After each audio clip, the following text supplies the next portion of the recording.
Dalawa. Hello guys! Welcome back sa ating channel. Naghahanap ka ba ng masarap na merienda or negosyo ideas ngayong magpapasukan? Gawin mo na ito para kumita ka. Tara, umpisa na natin. Hugas muna tayo ng ating gulay. Pwede po bang maglambing? Paki-comment naman po kung saan ang inyong location para malaman ko kung saan umaabot ang aking mga videos. Maraming salamat! Ninipisan lang natin yung ating cucumber. Iba-blanch muna natin yung ating sausage.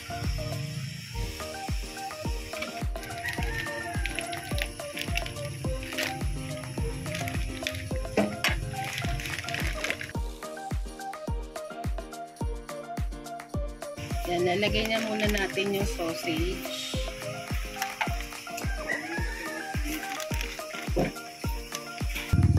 Tutusukan lang natin siya para hindi siya pumutok.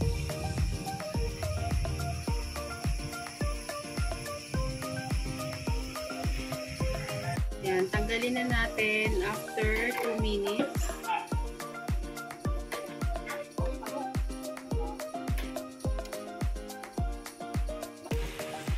Lalagay tayo ng oil. At kapag mainit na, ilagay na natin ang sausage. Kung gusto nyo po ng ganitong mga video, please like and subscribe to our YouTube channel. Thank you and God bless.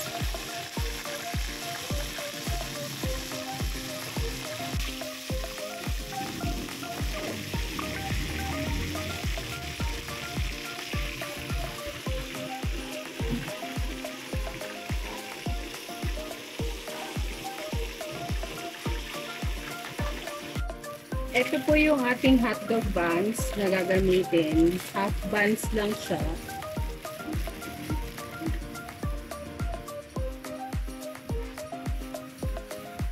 Hiwain lang natin ito sa gitna.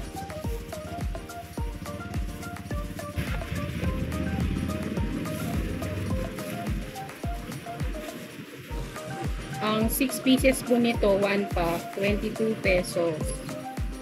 Nagamit tayo ng regular lang na kawali. Hindi natin kailangan ng bonggang lutuan.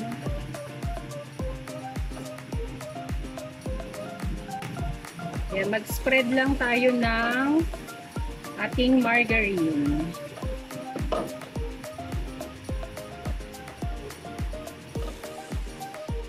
Saka natin ilalagay ang ating mga buns.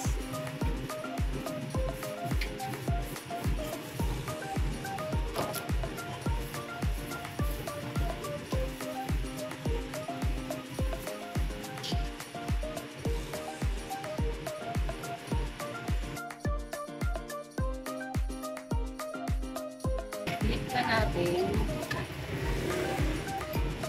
You know the flip?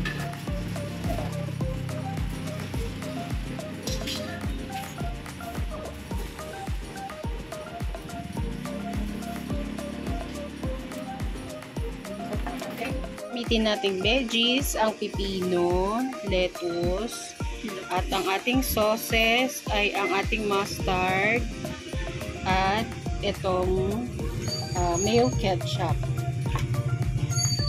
Umpisa na natin mag-assemble. Gagamit po tayo ng styro, pero pwede rin po yung paper plate.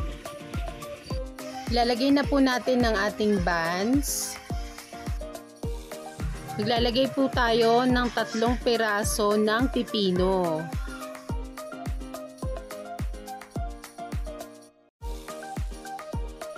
Maglalagay din po tayo ng lettuce.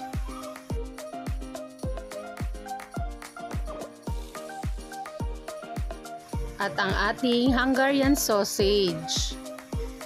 Mag-squeeze na tayo ng mayo ketchup. At ang last, ang yellow mustard. Ito na po ang ating Hungarian sausage.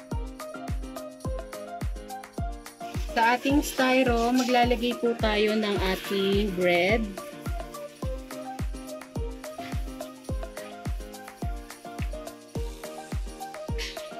Ang ating 3 pieces na slice na pipino.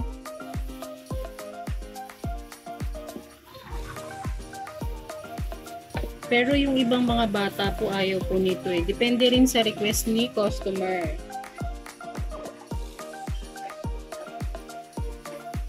Ang ating lettuce.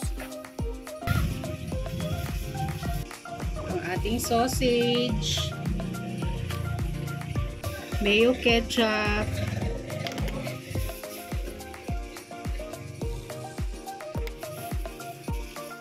yellow mustard,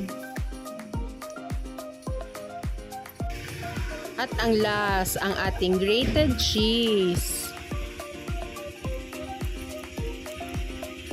Para mas madali po nating mag-grate ang ating cheese, ilagay muna natin ito sa ref. Ito na po ang ating Hungarian sausage with cheese. Ang bentahan po nito ay 75 pesos. At yung may cheese naman ay 95 pesos. Pero depende pa rin po sa inyong puhunan. Sana po ay may nakuha kayong idea sa video ito. Please like and follow our FB page. Maraming salamat! Thank you for watching!